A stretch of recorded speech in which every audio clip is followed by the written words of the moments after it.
Time to bring in Tim, Luke, and Greg Schraub, the appraisal guys, the frickin' frack of Nick and Knack with Appraise. This, you can find them on the web, tqag.com, or right here on a Tuesday morning. Good morning to our friends Tim and Greg. Good morning. Good morning, Marshall. So has the cold weather gotten down to you again? We've got another plunge of cold weather coming. Today, actually yesterday and today, it's warmer. I mean, it's in the 70s for these 2 days. But prior to that, we've had a real winter down here in Florida this year, which is kind of. Yeah, my brother called me every time he gets down to the 29-degree range from South Carolina. He calls me and says, "What's the weather up there?" So I said, "Well, you're actually not that far behind us." Right. We had frost last week, 2 days in a wow, row. So that might have caused some heart attacks down there. Frost. Yeah, but then it warms up, so by noon it's warmer. It doesn't stick around. And you can be a late sleeper. Right. If you were, you would never even knew. You wouldn't even know that. Frost. You wouldn't know there was frost. What's frost? Yeah. All right, so I have to ask you. Super Bowl's all over. Super Bowl memorabilia. Is there such a thing? And I'm not talking about like players, helmets right. and stuff like that. I'm talking about for the general fan that goes down there. Is there something each year that might come out or is the Super Bowl kind of like everything else? Lightning has to strike for something to make the Super Bowl really interesting. Or is there general stuff that comes out after like a Super Bowl? Well, there's always the obvious, which are the swag you buy, with the merchandise or the merch as they call it. Yeah. But there's also the parties, Greg. Remember, because we did a couple of events when this was probably 20 years ago, but there was the Super Bowl that was down in Miami, and remember we had to do we went down, we did several different events. It was just fascinating, all the different things. And then there was the invites to all these special parties and all these things. And then celebrities do show up to these events, and then you get signed invitations or signed, different things that the celebrities signed during that time. So there is, and I think that's why it's such a big deal, because they do all of these pre-party events, and especially this year was difficult because even the state of Florida was not happy, and especially the city of Tampa, that they were doing all of those. They were still doing some of these, but they were trying to keep them socially distanced and do everything. But yeah, I don't think that it's as, you have to be maybe just a diehard fan, but I think that there's the things from the Buccaneers or the things from the Chiefs this year, because they're all down there. So trying to see if you can spot the players, get signatures.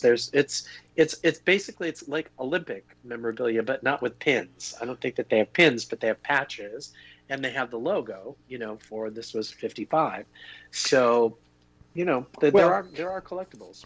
There's one thing that you have to think about, and that is there's two types of, in this case, Super Bowl memorabilia. There's the memorabilia that you get in the, shall we say, the what do they call it? The legitimate Super Bowl website, or at the actual venue when you're buying merchandise, which was produced by the gazillions. And then there is, for example, you can buy like a Tom Brady jersey, but all that is just merchandise that says Tom Brady on it. Now, if you had Tom Brady's Super Bowl jersey, now we're talking about a piece of memorabilia. But the other stuff is just really, okay, it is memorabilia, but it's on a much different level. But it's merch. It's merchandise. It's merchandise. And the not thing really is, memorabilia. The original, if you every once in a while, I know we've seen these things from earlier Super Bowls come up that were game used. The key word there being game used, because those things are really true memorabilia and not manufactured memorabilia. So that's and in the age of the internet here, the merchandise has just exploded. So there are a gazillion different things out there that you can get that really are not going to stand the test of time, unlike a signed Tom Brady game Super Bowl 55 jersey or football or something that actually occurred or was part of that event. And I think that's going to be true. That's been true from the very first Super Bowl all the way up to this weekend. It's interesting. The Super Bowl in Tampa this year, I have two instances where I went to Tampa. First of all, back when the Giants played the Buffalo Bills, I had tickets. I drove down. I got there, and I ended up being offered money for the tickets. And back then, you could actually park in the parking lot. It was a dirt-like parking lot. And I paid to get in because I had the tickets. But then at the game, I sold the tickets to make some money, and I didn't go into the game. And of course, that was the famous game wide right where the Buffalo Bills kicker kicked the ball and missed at the last moment. So there's that. And then years later, the Giants made it to the Super Bowl against the Baltimore Ravens. Now, those tickets I didn't sell. I went to the game, and I went to a lot of the events that took place. And it was a lot of fun. And I still have to this date, on each seat was a fanny pack, was a seat to make, and in that fanny pack there was a special radio that was set to a certain broadcast so you could hear the broadcast of the game.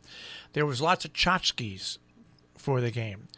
I saved mine, and I still have it to this day from Tampa. And I don't think it's worth much of anything other than the fact that I'm a Giant fan and I was there and actually went into the game. Right. But don't discount its value, because one of the things that you have to remember, even though there were a lot of them that were in the seats that day, that was a very specific thing that was probably not available to buy in the store, a merchandise store, because they were, I'm assuming if you were a ticket holder, I'm assuming this, I don't know if this is the fact or not, but I'm assuming if you were a ticket holder, you got one of those. So that puts that in a slightly different league than just a fanny pack that you would buy that says NFL or Tampa Bay in the merchandise store. But I do think one of the more interesting things that will be collectible out of this particular Super Bowl are the masks that were made for each of the teams. So you can buy the mask with the logo of the Tampa Bay Buccaneers or the they have these things made up in advance for both teams, and whichever Kansas one, City Chiefs. Right. Yeah, whichever team ends up being the winner is the one that has the merchandise that comes out as Super Bowl champion, Super Bowl 55 champion. I mean, it comes out like in 30 seconds after the game is over. Yeah. So that's a slightly Well, they have them different... all made. Yeah. They have them pre-made. So what you're talking about, you kind of have a little hybrid of a collectible rather than just the generic. That's kind of a cool thing to have. I used the wrong. It wasn't a fanny pack. It was like a thing you put on your seat to make your seat more comfortable, and then you zipped it open. But it had a handle and everything. Like it was pretty cool. And I figured even back then, that was a while ago. The tickets for the Super Bowl back then were $500 a piece. I mean, that was a long time ago. So, so they had to give the fans something. I don't think that, and also most of the fans that go to the Super Bowl on a normal year are people that get tickets from corporations. It's just, right. The corporations do that. But anyways, well, maybe I'll take a look on eBay and see. But this thing just has been hanging around my, and I've never ever used anything in it because I missed the one Super Bowl. I sold tickets for money, and I just wanted to show everybody that, yes, I did go to the Super Bowl at least once in my life. Well, right. I just want to say one thing about that, because, helmets are one of the big collectible things, football helmets. And the real helmets don't usually they come up rarely. But I'm looking, for example, right now on the Super Bowl merchandise site, and they have an autographed Tampa Bay Buccaneer Tom Brady helmet. Now they have different. It shows different, photographs of the helmet, and it's not even. He didn't pen every one of those. It was a signature that was reproduced, and they're selling it for anywhere between $2,500 and $3,000 or $3,500 for the helmet, the signed helmet. But that's really, you're never going to, if you were going to sell that at an auction, you're never really going to recoup that because it's not really signed by Tom Brady. That's right. It's not one of those block point pens and stuff like that. It's already imprinted on the helmet. Yeah, you're right. It's basically, hey, I was at the Super Bowl and I spent $2,500 on this helmet. Yeah, I understand that.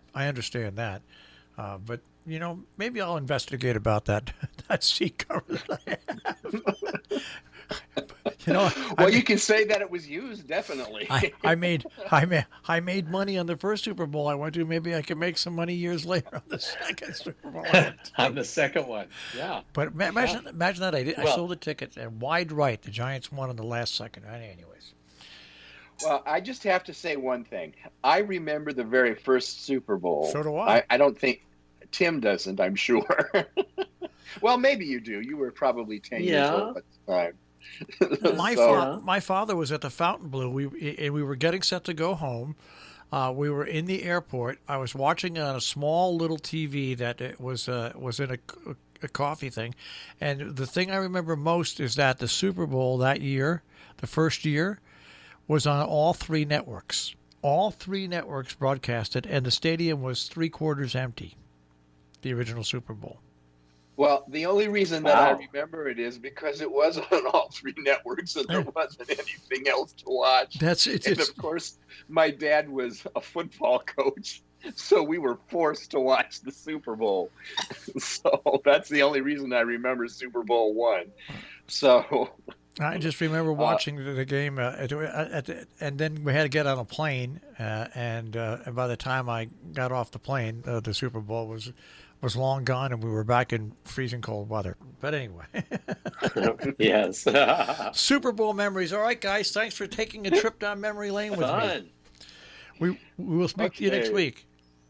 Have a great week. Take care. Bye. Take care. Bye-bye. Tim, Luke, and Greg Schraub, the appraisal guys, the frickin' frack of Nick and Knack with Appraise. This here on Robin Hood Radio.